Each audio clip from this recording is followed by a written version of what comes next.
Wingardium Leviosa. ඔයා හැරි Potter බලලා තියෙනවද? ඔන්න හැරි පොටර් දැන් නළුත් වෙනවා.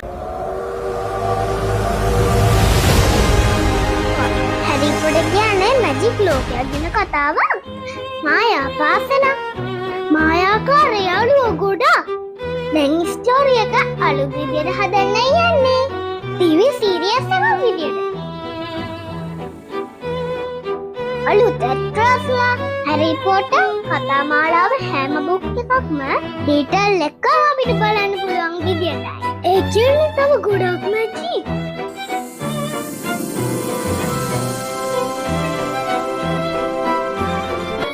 හැරි පොටර් අපිට කියන්නේ යාළුවා වැදගත්. ධෛර්යය ගොඩක් වැදගත්. හොඳට හිතන එක තමයි වැදගත්ම දේ. ඒ වගේම හොඳ යාළුවෝ, හොඳ ගුරුවරු, එයාලත් අපිට ගොඩක් වැදගත්. ඔයා හැරි පොටර් අලුත් විදියට බලන්න කැමතිද? නැත්නම් පරණ මූවිස් වලටද ආසයි? පහලින් කමෙන්ට් කරන්න.